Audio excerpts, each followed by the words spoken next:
With all the abandoned houses cleared from this land, it was officially back to a flat stretch of grass, and due to it being on sale, it gave me the perfect idea. Why not build a zoo on this spare land? And with help from Crate & Co Constructions, we have officially completed step 1 of starting the zoo. But now, it comes to step 2. And no, it's not building the first enclosure. It's actually opening applications for people to work here. And we have decided on 3 personnel to help get this zoo up and running. So how about we meet them all? This is Sophia Mormon, head keeper for the Australia section. Julian Fraser, head caretaker for the Australia section. And Cooper Lewis, head mechanic for this zoo. We're excited to have them help us on this journey, and we hope things keep getting better from here. But now that the entrance is up and running, I think we are forgetting something. Oh yeah, we need animals! We got a call from the Gold Coast Wildlife Shelter saying that they had a surprise for us. So I went to go check it out. The Gold Coast Wildlife Shelter is doing a great job looking after our red pandas Dali and Dharma, and at the moment we'll be staying there until we can find a zoo willing to house them. But this isn't what we are here for. When starting the zoo, we have partnered with the Gold Coast Wildlife Shelter to help our animals if they needed care, and they took great gratitude in our plans for the zoo, and have decided to gift us 1 male and 2 female koalas they had rescued to house as our first animals in the zoo. These koalas were found after Cyclone Alfred struck south of Brisbane, as the tree they were in collapsed. Luckily, they were found and sent to the wildlife hospital to receive treatment. They have now made a full recovery, but sadly are not able to be released to the wild due to them spending too much time on the ground, making them more vulnerable to predators and most likely won't survive in the wild. Which is why they have decided to let us house these guys at our zoo. We are now notifying Crate & Co Constructions about our plans, and they are beginning to construct the enclosure. For this build, we will need to have the koala habitat and a functional backstage for them. In addition, a food stand and restroom. But since we also have newly hired staff, we also need to build a small staff center. This might seem like a lot for our construction team, but they will get it done in no time. If you are enjoying these videos and would like to see how this zoo turns out, consider subscribing, and please like and comment, even if it's something small like a name suggestion. It really helps the algorithm push these videos out to more people so we can keep this channel growing together. Let's see the first animal to join Spinifex Zoo's animal family, the koala. Koalas are considered vulnerable by the IUCN and they have a population of 80,000, but that was before the 2019 bushfires, which means their population could be way lower, which is not good. Luckily, the 3 koalas don't need much space, as they only need about 300 square meters of land and only about 60 square meters of climbing, which shouldn't be too hard to do. Koalas are a pretty easy animal to work with. Yes, they are solitary animals, but they will tolerate some nearby koalas, meaning we can have from 1 to 4 koalas in an enclosure. Luckily, koalas are easy to breed in captivity, which makes it a lot easier for Spinifex Zoo to start a breeding program for the koalas to help increase their population. And by far the easiest part of the koalas' enclosure is the small amount of enrichment they need, and that's because their diet only consists of eucalyptus leaves. To begin this build, I want to start off with the simplest part, which is the food stall and restroom. The first thing we've got to do is the shell of the building, to make sure we have all the right dimensions for everything we want in this building, which will be 2 food stalls and 1 restroom. I'm using the plaster walls as they are the easiest to detail for small buildings. They also look really good with basically any wall details, which is what I like about this.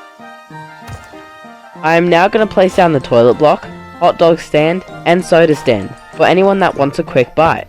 And then I will add the Australian rusted iron roof. As you can probably already tell, the yellow walls with no extra details looks horrible, so let's add some. Using the 1 meter by 2 meter breeze block wall panel, I will bring this across the bottom of every wall on the building to add depth and detail. Now, this is looking better, but it is still lacking some detail, so how about we add some more to the building?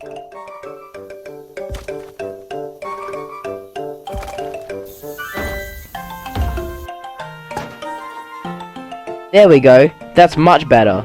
Details always make a building look better, and this is a great example of that. The color now matches the details, which is awesome to see. Now we've got this empty space with no purpose right now, but I know the best way to fix that.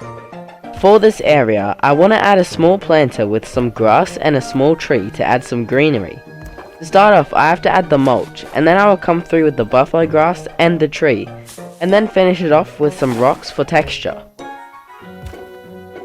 This is looking so much better, and this also means that the Koala Crunch food stalls are complete. So let's get on to some other parts of the build. Last thing before we begin the enclosure, and that's part of the backstage. I want to start the backstage before we begin the enclosure, so I can find out where the enclosure will be. I will start off by adding the shell of the building, and then adding some quick small details to add depth to the backstage. It's not looking too bad at the moment, but later it will look way better. I now need to add the roof for some extra detailing. I will use the corrugated plastic roof as the ceiling, and then once I have added that all around, I will come through with the metal plank roof.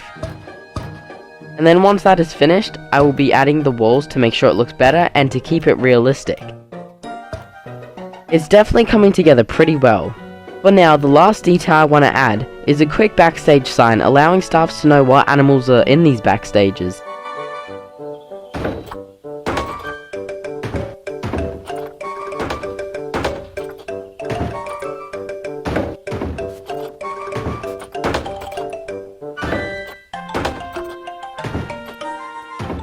Now obviously this doesn't look the best, but that's also because this is just a shed, but also because this isn't 100% complete, and we will come back to it later in the video. Right here is where the enclosure will be. I want to give this enclosure a natural look with slightly overgrown plants and a rock wall for the back of the enclosure. To begin with the shaping of the enclosure, I will be using the stalagmite pieces to create a nice looking rock wall for a natural background. After that, at the edge of the enclosure, I will be using normal rocks so it isn't as repetitive and has more variety of rocks. The rock wall looks very nice, but this isn't all we have to do for the enclosure barrier. Now, I need to create the area where guests will view the koalas from. Using the Indonesian wood beam and glass panel, I've created a nice but basic barrier, and it works really well. Now all I've got to do is finish off the barrier with the fence I made. But at a certain point, I want to make it less repetitive by adding a rock and some information about koalas, as the rock could be a great place for some education. As I keep placing the barrier, I'm slowly going to start curving the barrier to make the shape less rectangular, so that the koalas have more space to roam around. This is actually turning out really good, and I can't wait to see how the enclosure turns out when it's finished. But now, we've got to add the koala enrichment, but luckily they don't need much, so it shouldn't take long. First things first, the most important part is the eucalyptus trees, as koalas refuse to eat anything that isn't on a branch, and obviously we will add 3 of them so they each get one to themselves. We will now add more climbing frames and a fake tree for them, and then the enrichment is basically complete. This enclosure is coming together nicely, and I can already vision the final product. But now one of the last steps for this enclosure is the plants, so let's get started. I made sure to add lots of random plants around so that it looks very green and lush, starting off with the buffalo grass as the main plant, creosote bushes for areas that look bland, and more plants like the large nettle and ponytail palm tree to make the enclosure look overgrown. Then finish off with the blue stem grass to make the grass seem overgrown as well. Now this enclosure looks perfect and exactly how I visioned it to be, but it's not quite complete yet. Now that the outdoor section of the enclosure is complete, it is now time to do the backstage for the koala enclosure inside of the shed we made earlier. I want to start off by using the barriers we made earlier to use as barriers for the backstage, as it will look a lot nicer and more pleasant even though guests can't access this area. And now it looks nice, but I don't like how the ground is just dirt, so let's change that. Instead of using dirt for the backstage, I want to make it sand instead, as I feel like it looks better. I don't know why, but I feel like the sand makes it look a lot better than dirt. What do you think? Finally, I will be adding the enrichment. All I'm doing is adding 2 toy enrichment and a climbing frame, and then the backstage is complete. Off camera I added some dead grass and rocks, and overall the backstage doesn't look bad. It obviously isn't overly detailed since guests aren't able to access it, but it still looks nice. The koala enclosure is 100% complete. The enclosure has lots of different climbing frames and other enrichment items to make sure the koalas never get bored, as well as the indoor enclosure, so if they ever feel stressed, they can go inside away from everyone. The koalas are currently on their way to the zoo, which means we have just enough time to get the staff area complete. The staff area will be right next to the koala backstage. It will be a little visible to the public, but unless you specifically look that way, you won't be able to see it. With all of the staff facilities already here, we have to begin by adding the iron walls we use for the backstage so that the buildings look nicer, and make sure that none of the insulation is visible, otherwise it will look strange. All of the walls are in place and it's starting off pretty well. Now we can't forget about the roofs. To start off with the roofs, I'm using the metal roof to go along these facilities and then using a different version of it to go along the keeper hut.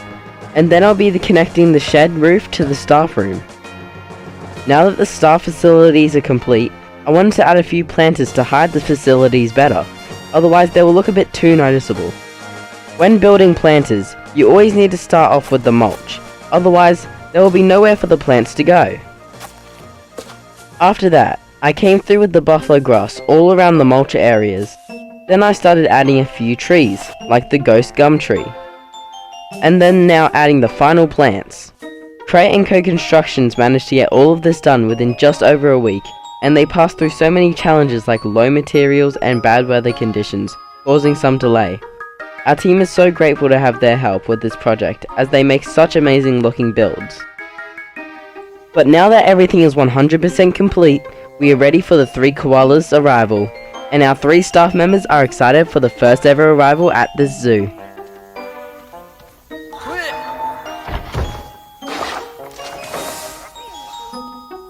Our first residents of Spinifex Zoo have officially arrived. 1 male and 2 female koalas are now the first animals housed at Spinifex Zoo, and this is a huge milestone for us. It will definitely take time for these guys to adjust to their new enclosure, so Chief Executive of the Gold Coast Wildlife Shelter, Morgan Sill, is here to make sure everything travels smoothly. With the koalas settling into their new enclosure, and our new staff helping us through this journey, we can officially say that Spinifex Zoo has completed its first major milestone. We also thank Crate & Co Constructions for creating such an amazing enclosure for these guys, as well as a small food stand. Hopefully there's plenty more amazing enclosures that they will help us with. For now, we appreciate the support from everyone and can't wait to see how this zoo progresses. And feel free to comment any name suggestions for the koalas. With that said and done, I hope you enjoyed today's video, and if you did, please consider subscribing, as it really helps the channel grow. Anyways, I'll see you in the next video. Goodbye.